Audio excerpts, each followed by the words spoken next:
This is on the tab, it's not in edit.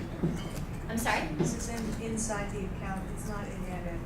Correct. Yeah, you have to do this within the interface. Hopefully this will all be enabled in Editor one of these days. Yes? Is there a functionality to get reporting on which site link you clicked? No.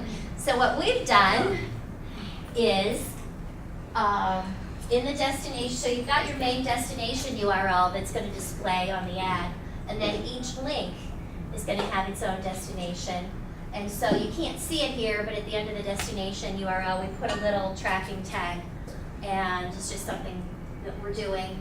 SL equals, and then we're putting the anchor text for the link.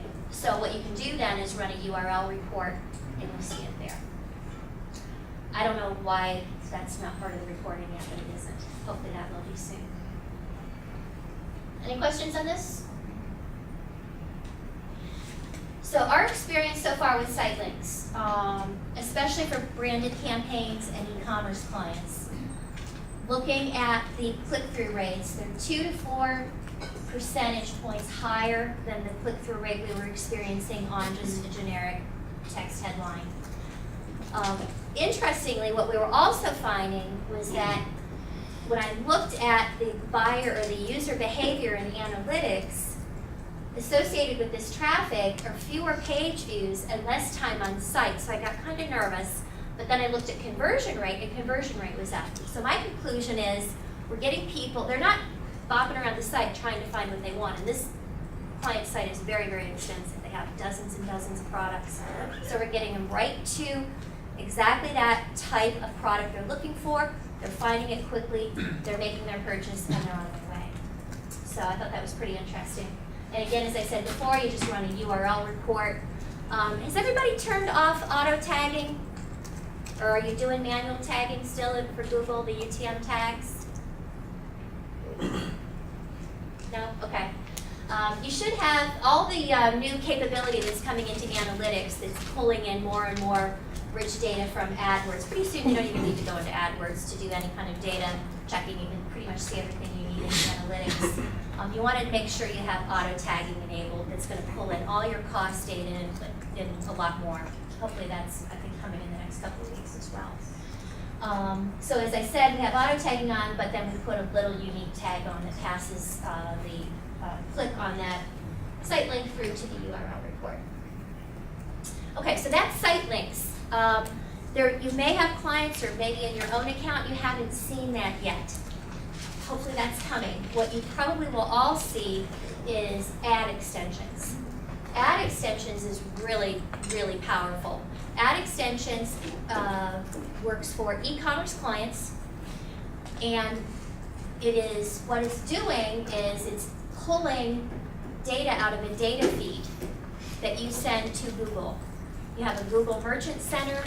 You basically FTP up a very sexy spreadsheet that has your product information, title, description, price, shipping amount, UPC code, whatever else, whatever other descriptive information.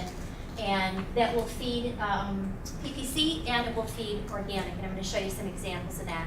So you've got one data feed, and Google is using it for both organic results in Google product search as well as PPC. And what it's going to do is allow you to actually get images of your products on the search engine results pages embedded within your ad. And again, people can see what they're looking for, if you haven't, if you're offering what they're looking for, and if not, maybe you haven't wasted a click. If it is what they're looking for, you're more inclined to have that person click through. One thing you want to do, and I see today's May 18th, today was the deadline. If you already have a data feed going, you want to make sure that you've verified it with your Google Webmaster Tools, and then you've claimed it. It's a two-step process. Don't ask me why, just do it. So ad extensions, again, you're going to go back to the campaign settings tab. You're going to go into the product extensions where I have the red arrow, and you're going to say enable it to my Google Merchant account, and providing you're using the same email address, it's going to know exactly which merchant account to hook it up to. So that's going to enable them to push those products out into your ads. And then the other piece, which I learned the hard way, is I got everything all enabled, and oh, this is great, we got the data feed going, and I waited and waited and waited. Where are my images? Well, what I didn't realize was now you have to go into your merchant account and sync it up. So if you don't do this part and go into your settings, into your AdWords settings,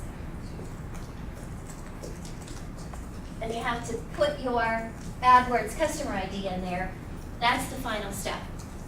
Okay, so make sure you've done it both from the AdWords side and your Merchant Center side.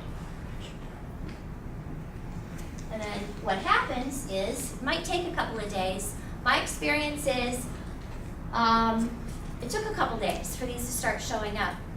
And it was slow. I would have to keep doing a lot of searches and refreshing.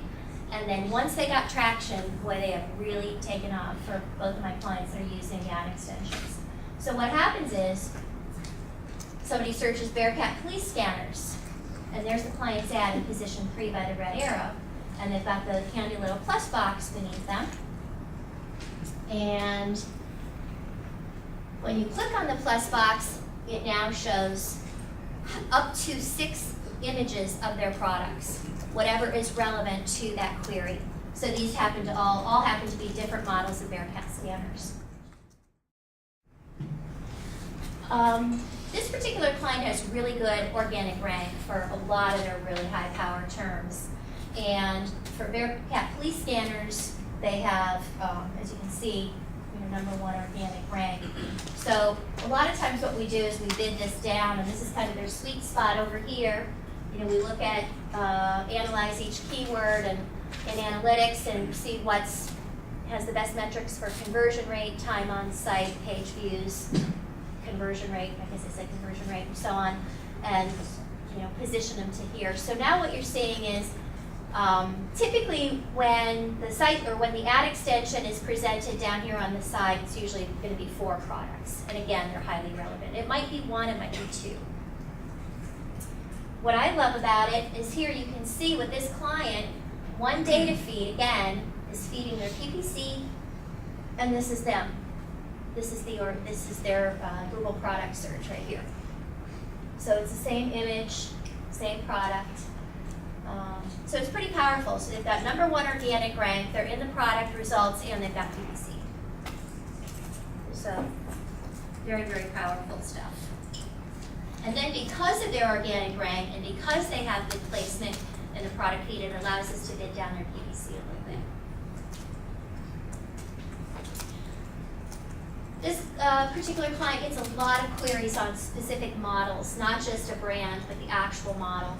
So what will happen in that case is there's only one product in the data feed that matches that query, so Google's just going to show that one product. In this particular case, they don't show up first in the product search for that particular product because there's a lot of competition, but they do have #1 organic rank. So again, it's very qualified buyer, ready to buy. What you want to make sure you do is on your data feed, every product needs to have unique titles, descriptions, and so on, because that's what's going to allow Google to say, oh, this is relevant, and they're going to present your ad. If everything is the same, you're not going to have good results.